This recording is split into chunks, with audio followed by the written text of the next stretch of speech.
বাংলাদেশ দক্ষিণ এশিয়ার এক উন্নয়নশীল বিস্ময়। মানুষ বিশ্বাস করেছিল তাদের মাটি সুরক্ষিত, ঐতিহাসিক গৌরব তাদের ঢাল।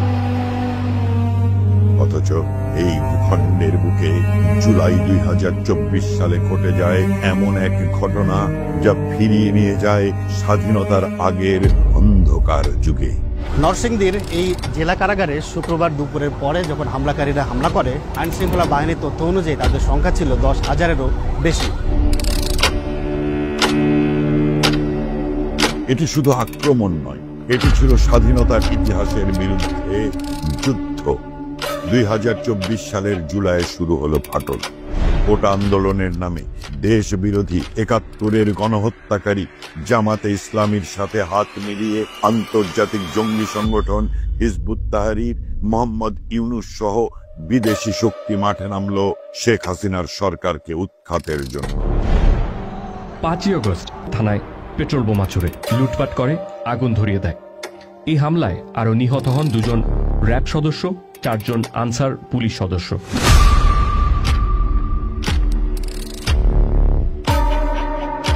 তাদের মেটিকুলাস প্ল্যান অনুযায়ী সহিংস হলো আন্দোলন। মেট্রো স্টেশনে আগুন দেয়া হলো,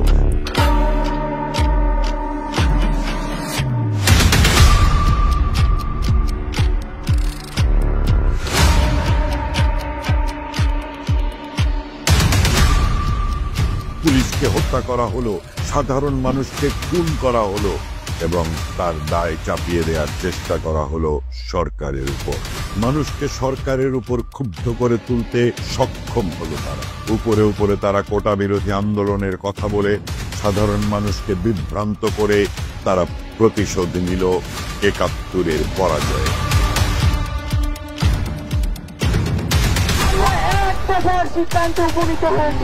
যুদ্ধাপরাধী মৌলবাদী সংগঠন জামাতে ইসলাম, শিবির, হিজবুত তাহরির ও মোহাম্মদ ইউনূসের বর্তমান সময়ের স্বীকারোক্তি তা প্রমাণ করে। It's amazing, meticulously designed thing. It's not just suddenly came, it's not like that. Very well designed. Even the leadership pattern, these are the guys. Let's give them a big applause. আমরা মৌলিক ভূমিকা পালন করেছি এবং খুবই সচেতন ছিলাম এটা যে জামাত শিবিরের একটা আন্দোলন এটার জন্য প্রকাশিত না হয়। মুক্তিযুদ্ধের প্রতীক ছিল যারা, তাদের ভাস্কর্য ভাঙা হলো, যা 1971-এর চেতনার পরিপন্থী। 71-এর চেতনাকে মুছে ফেলার এক চূড়ান্ত পরিকল্পনা। পরাজিত আদর্শ ফিরে এলো, গণহত্যাকারীরা পেল রাজনৈতিক বৈধতা। ডক্টর মোহাম্মদ ইউনূসকে সামনে রেখে রাষ্ট্র ক্ষমতা দখল করল জঙ্গি ও স্বাধীনতা বিরোধীরা। 71-কে মুছে ফেলার চক্রান্ত হিসেবে পরিকল্পিত আক্রমণ করল 1971 সালে মহান মুক্তিযুদ্ধের প্রাণ পুরুষ, জাতির জনক বঙ্গবন্ধু শেখ মুজিবুর রহমানের জন্মভূমি গোপালগঞ্জকে। ইউনূস সরকারের তত্ত্বাবধানে জন্ম নেয়া কিংস পার্টি নামে পরিচিত এনসিপি 16 জুলাই 2025 সালে প্রকাশ্যে ঘোষণা দেয় বাংলাদেশের মানচিত্র থেকে গোপালগঞ্জকে মুছে দেবার। গোপালগঞ্জের নাম বাংলাদেশের মানচিত্র থেকে সরাই দিব। গোপালগঞ্জ যদি ছাপা করে না হয়, আগামী 24 ঘন্টা পর হাজারো ছাত্র জনতা নিয়ে গোপালগঞ্জকে স্বাধীন করার উদ্দেশ্যে লং মার্চ টু গোপালগঞ্জ ঘোষণা করছি। গোপালগঞ্জে গিয়া ফ্যাসিবাদের আতুর ঘরকে জাহান্নাম বানাই দিব।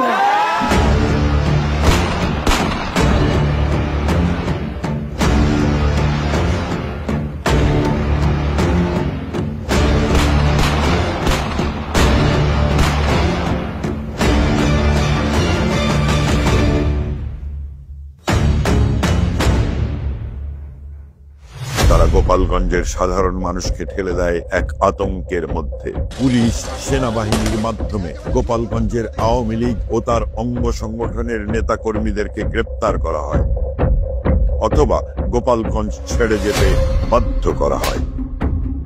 এমনকি গণগ্রেপ্তার থেকে রক্ষা পায়নি সাধারণ মানুষ। কি করেন? ছাত্রলীগ করেন?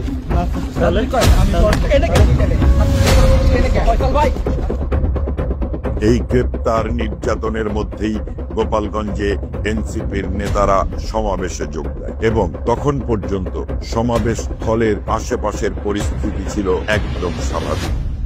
সমাবেশে জনগণকে সম্পৃক্ত করতে ব্যর্থ হয় এনসিপি। সেখানে গণমাধ্যম কর্মী, পুলিশ ও সেনাবাহিনীর বাইরে 40 থেকে 50 জন লোক উপস্থিত ছিল এবং তাদের বেশিরভাগকে নেওয়া হয়েছিল গোপালগঞ্জের বাইরে থেকে।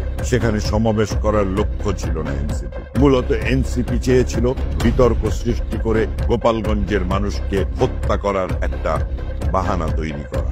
মঞ্চ থেকে একের পর এক উস্কানি ও সন্ত্রাসী কায়দায় হুমকি ধামকি দিয়ে বক্তব্য দিতে থাকে। এই গোপালগঞ্জে মুজিববাদীদের মাটিতে দাঁড়িয়ে আমরা ঘোষণা করছি, ওই মুজিববাদের রাস্তাটা ভেঙে দাও, গড়িয়ে দাও। তারা বঙ্গবন্ধুর নাম গোপালগঞ্জ থেকে মুছে দেবার ঘোষণা দেয় বঙ্গবন্ধুর সমাধি গুড়িয়ে দেওয়ার। হুমকি দেয়া হয় গোপালগঞ্জের নাম পাল্টে দেবার। তারপর সেখানে থাকা গোপালগঞ্জের কিছু সাধারণ মানুষ এনসিপির সন্ত্রাসী বক্তব্যের প্রতিবাদ জানায়। এনসিপি, জামায়াত, হিজবুতের পরিকল্পনা অনুযায়ী সেনাবাহিনী প্রস্তুত ছিল এই সুযোগ নেবার। ঢাকায় বসে পুরো বিষয়টার নিয়ন্ত্রণ করে ও সেনাবাহিনীকে নির্দেশ প্রদান করে উপদেষ্টা আসিফ মাহমুদ ও স্বরাষ্ট্র উপদেষ্টা জাহাঙ্গীর আলম, যা উপদেষ্টা আসিফ মাহমুদ নিজেই ফেসবুক স্ট্যাটাস দিয়ে জানায়। অন্যদিকে সমাবেশ স্থলে সেনাবাহিনী ও পুলিশকে সাধারণ মানুষের ওপর নির্যাতনের নির্দেশ দিয়ে সেনাবাহিনী ট্যাঙ্কের ভেতরে ঢুকে পালিয়ে যায় হাসনাত, সাজ্জিদ সহ অন্যান্য এনসিপি নেতারা। তাদের নির্দেশ পাবার পরেই সেনাবাহিনী নিরস্ত্র গোপালগঞ্জবাসীর উপরে গুলি চালাতে শুরু করে।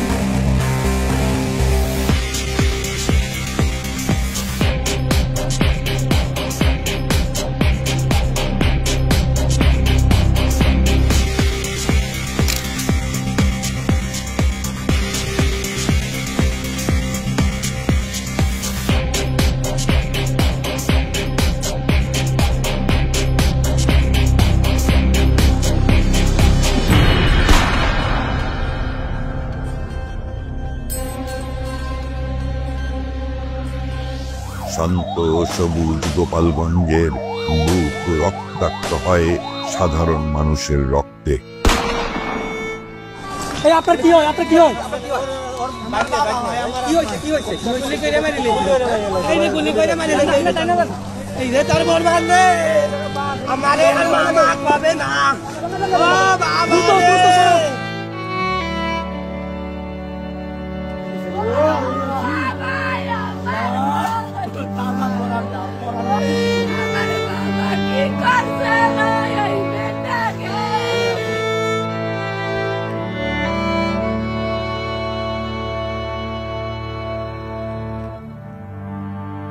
রমজান রে মাইরে লাইছে এই রে গুলি করে পাখির মতো রে, এরম বাইতে দিছি কর গুলি করে মারিলাম।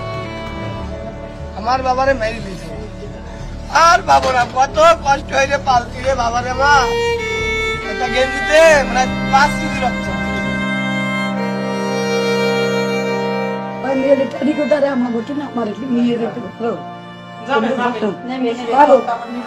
বুকে ফুট ছিদ্র হয়ে গেছে, এই জায়গাটা, এই জায়গাটা, ঠ্যাঙ্গেরটা।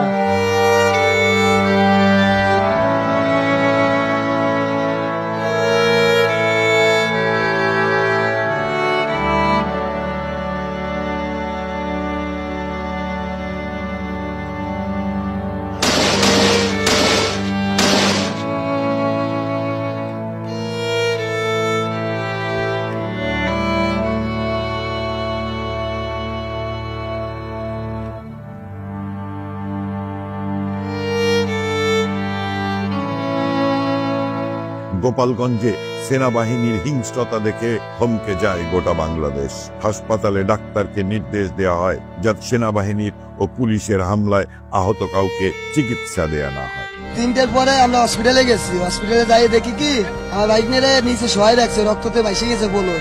হসপিটালের কোনো ডাক্তার আর কোনো ট্রিটমেন্ট নাই, কোনো ট্রিটমেন্ট ওরা দেয়ই নাই, আর কোনো ট্রিটমেন্ট দেয় নাই। তারপর আমরা থানায় নিয়ে গেছি, থানা দেখছি আটকাইনে, থানায় কোনো যারা ছিল তারা কোনোই করে নাই। তার আমরা আবার সেই লাশ নিয়ে হসপিটালে গেছি। সরকারি হিসেব মতে সেদিন গোপালগঞ্জে সেনাবাহিনীর গুলিতে খুন হয় 9 জন মানুষ, কিন্তু স্থানীয় সূত্রে জানানো হয় গুম ও খুন হওয়া মানুষের সংখ্যা 55-এর অধিক। যারা গুলি চালিয়েছিল তারা জানতো কোথায় লক্ষ্য করতে হয়। তাদের রক্ত ঝরল, তারা জানতো না কেন তাদের বেছে নেওয়া হলো।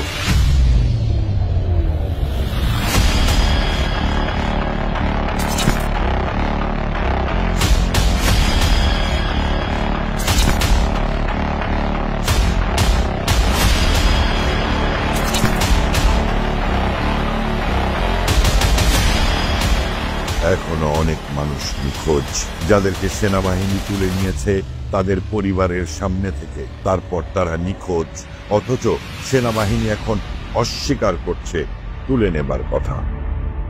এখানে প্রাণঘাতী কোনো অস্ত্রের ব্যবহার করা হয়নি। যাদেরকে পুলিশ ও সেনাবাহিনী হত্যা করে তাদের পরিবারকে বাধ্য করা হয় পোস্টমর্টেম না করেই দ্রুত লাশ দাফন করতে। এমনকি লাশের জানাজা পড়ানোর ক্ষেত্রেও সেনাবাহিনী বাধা দেয়। সেনাবাহিনীর গুলিতে নিহত দীপ্ত সাহার পরিবারকে বাধ্য করা হয় পোস্টমর্টেম ছাড়াই লাশ দাহ করে ফেলতে। হসপিটালে যাওয়ার পরে হসপিটালে যারা দায়িত্বরত ডাক্তাররা ছিল, নার্সরা ছিল, তারা আমাদের বলে যে আপনারা লাশ এখান থেকে নিয়ে চলে যান, আমরা লাশ এখন কিছু করবো না, আপনারা লাশ নিয়ে চলে যান। যদি লাশ নিয়ে না চলে যান তাহলে এটা ঝামেলা হবে, আপনারা ঝামেলা হবে, আপনারা লাশ নিয়ে চলে যান। তারপর আমরা কি করবো, আমরা ওই চিন্তা ভাবনা করে যে ঝামেলা দিয়ে দরকার না, আমরা পোস্টমর্টম যখন নাই করতে পারলাম তখন আমরা লাশ নিয়ে চলে এসেছি। গোপালগঞ্জবাসী ভেবেছিল এতগুলো খুনের পর হয়তো নির্যাতন বন্ধ করবে সেনাবাহিনী, কিন্তু তাদের ভাবনাকে মিথ্যে প্রমাণ করে এনসিপি নেতাদের নির্দেশ অনুযায়ী সেনাবাহিনী শুরু করে আরেক ধারাবাহিক নির্যাতনে। 144 ধারা জারি করে গোপালগঞ্জে সাংবাদিক সহ সবার প্রবেশে নিষেধাজ্ঞা দেওয়া হয় এবং পুরো বাংলাদেশকে অন্ধকারে রেখে শুরু হয় হত্যা ও গ্রেফতারের এক উৎসব। গোপালগঞ্জের মানুষের উপর একের পর এক মামলা দিতে শুরু করে পুলিশ, যেখানে প্রকাশ্যেই নিরস্ত্র মানুষকে হত্যা করেছে সেনাবাহিনীর ও পুলিশ। সেই তথ্য যখন সামাজিক মাধ্যমে প্রকাশিত, পুরো বিশ্ব দেখেছে নিরস্ত্র মানুষের উপর সেনাবাহিনী ও পুলিশের হত্যাযজ্ঞ, অথচ সেই হত্যার দায়ে মামলা দেওয়া হয় গোপালগঞ্জেরই সাধারণ মানুষের উপর। এবং মোহাম্মদ ইউনূস নিজেও তার স্টেটমেন্টে খুনের দায় চাপায় আওয়ামী লীগের উপর। 15টার অধিক মামলা করে পুলিশ যেখানে আসামি করে 25,000-এর উপর গ্রামবাসীকে। পুলিশ ও সেনাবাহিনী শুরু করে গোপালগঞ্জের প্রতিটি ঘরে ঢুকে গণগ্রেফতার। শুরু হয় গোপালগঞ্জকে পুরুষ শূন্য করে দেবার ষড়যন্ত্র। গোপালগঞ্জ শুধু কষ্ট সহ্য করেনি, সে চিৎকার করেছে, কিন্তু ক্যামেরা ফিরেছে, খবর বদলেছে, সত্য চাপা পড়েছে লাশের সাথে। কিন্তু সত্য কি আসলেই চিরকাল চাপা থাকে? একদিন ইতিহাস বলবে পাকিস্তানি পরাজিত শক্তি মুক্তিযুদ্ধ আর স্বাধীনতার উপর কি বিভৎস আক্রমণ করেছিল। গোপালগঞ্জ গণহত্যার পেছনের মেটিকুলাস প্ল্যানের সত্য বেরিয়ে আসবে গণহত্যার পেছনের মাস্টার মাইন্ডের কথা, এবং ইতিহাসে লিপিবদ্ধ থাকবে দেশদ্রোহীদের সহযোগী হিসেবে বাংলাদেশ সেনাবাহিনীর এক কলঙ্কিত অধ্যায়। ইতিহাস কথা বলবে তার নিজের ভাষাতে। ইতিহাস কোনো জঙ্গি দেশদ্রোহীদের শিখিয়ে দেয়া ভাষার কথা বলবে না, বলতে পারে না।